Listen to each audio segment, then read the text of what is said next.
Agresiones fantasmales, leyenda de Querétaro. La historia del hombre que fue agredido por un fantasma fue muy popular en Querétaro a finales del siglo XIX. Hoy en día ya son muy pocos poblados los que hablan todavía de ella. Según se cuenta, corría el año de 1682 cuando falleció uno de los hombres más adinerados de la capital del estado. Se dice que la muerte de su mujer, acaecida unos meses antes, provocó que su salud fuera disminuyendo por la tristeza que le embargaba hasta que finalmente dejó de existir.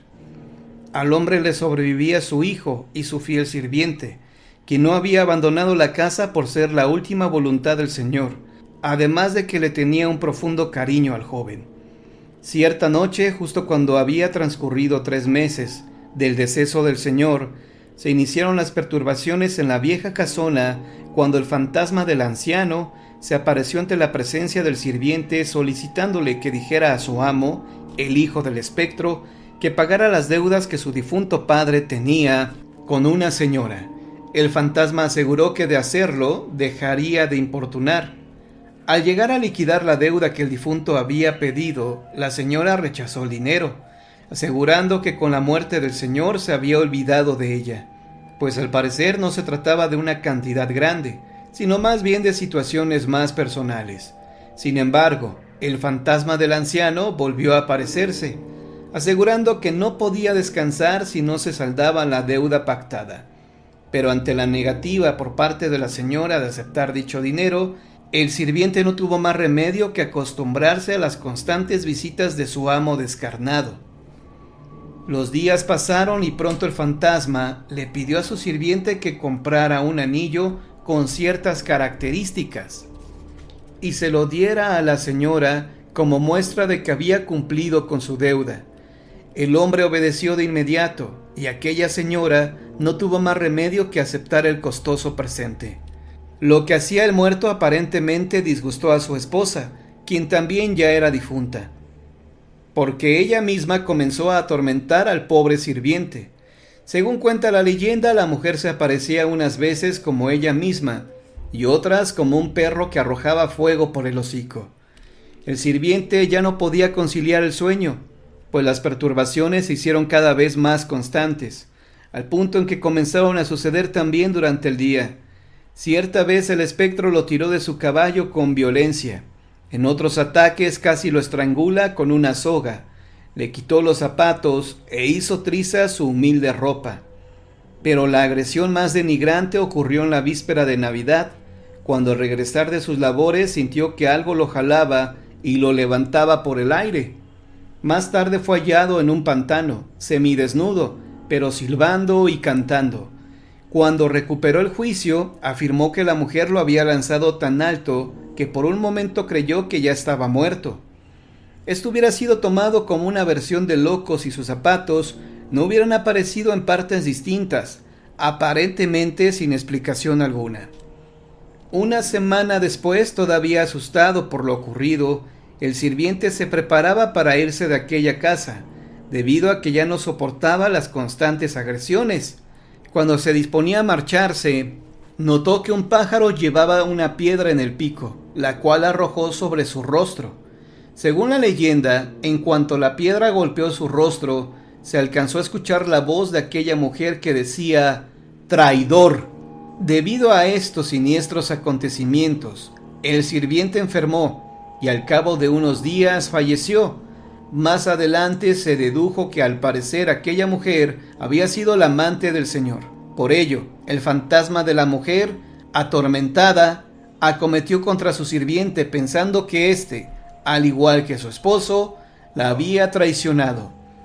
Cuando se investigó sobre la muerte de la señora, se determinó que falleció de muerte natural, aunque esto jamás se pueda comprobar del todo. El hijo vendió todo y nunca más se le volvió a ver en la ciudad, mientras que el sirviente falleció sin revelar toda la verdad.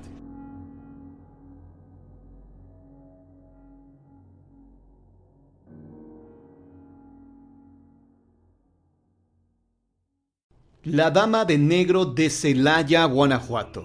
Fue tradición que persistió hasta principios del presente siglo la leyenda de una dama enlutada que por las noches llegaba en lujosa carreta hasta el frente del templo de San Francisco, a donde penetraba sin que la puerta se abriese y de la misma manera salía, para retornar en la misma forma en que había llegado. El sistema de vigilancia nocturna se hacía por medio de 4 hombres formando un conjunto que se llamaba ronda, la cual era designada por el jefe de cuartel y se turnaban convenientemente para recorrer noche a noche sus respectivos cuarteles, que eran 4 en esta ciudad, teniendo cada uno su respectiva ronda.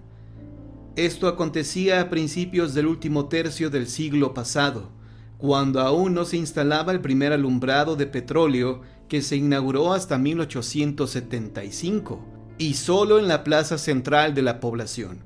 Por tanto, la ronda utilizaba una linterna con su respectiva vela de cebo. La ronda del cuartel primero correspondía a la calle de Palafox hacia el oriente, y por lo tanto, a los que les tocaba ver la aparición entre macabra y fantástica, en la oscuridad de las noches sin luna, o al calor del satélite, la aparición del singular vehículo de la usanza del tiempo tirado por 2 percherones y su auriga de tétrica figura, hasta parar cerca del pozo artesiano existente a inmediaciones de la puerta central para que bajara la consabida dama y luego volteaba la carreta para esperar la salida de la misteriosa mujer.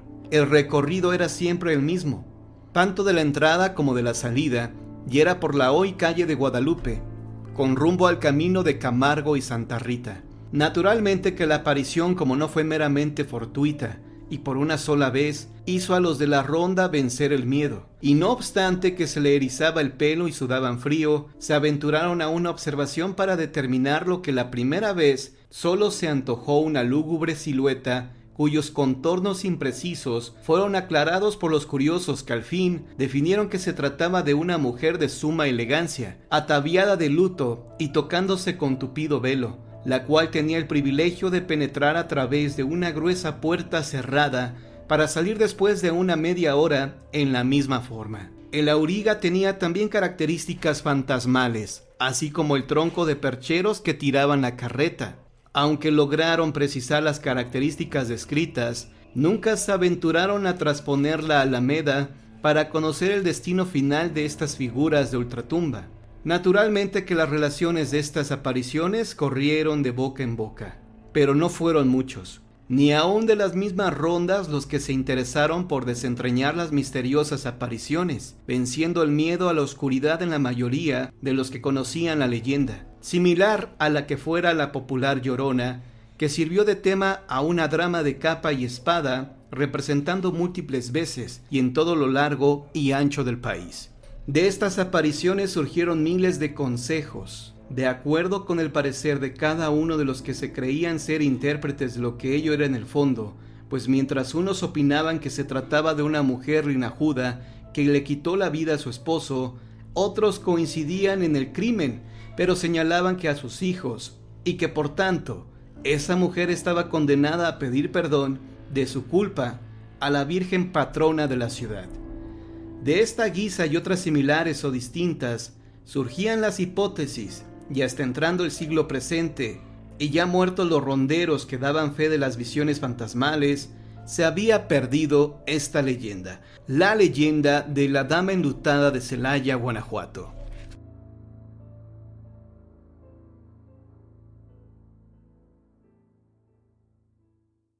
El Puente del Fraile, leyenda de Jalisco.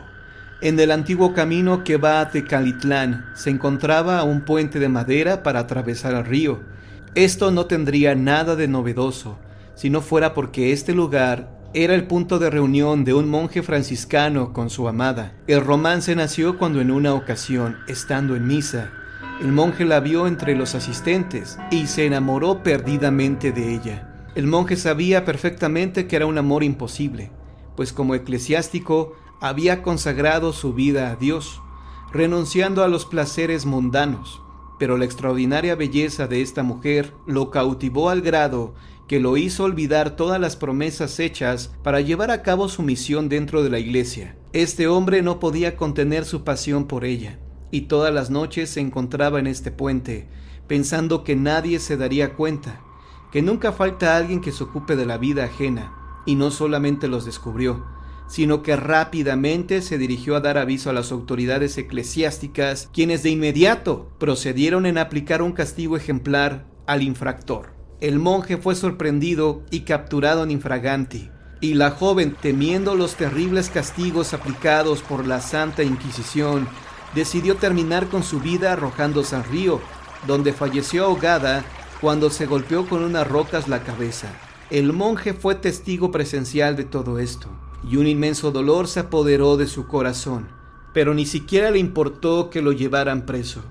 Su castigo fue terrible, lo amarraron a un árbol y ahí le prendieron fuego. Las cenizas de este monje fueron arrojadas al río, donde cada noche se reunía con su amada. En cierta forma logró reunirse con ella, pues el cuerpo de su amada jamás fue recuperado. Hoy al puente se le conoce como el puente de San Pedro, y se dice que en las noches de lluvia se escucha el llanto de este monje que perdió a su amada. También hay quienes aseguran haber visto más de una vez a la misma mujer arrojándose al río, la protagonista de esta leyenda que repetirá eternamente su trágico fin.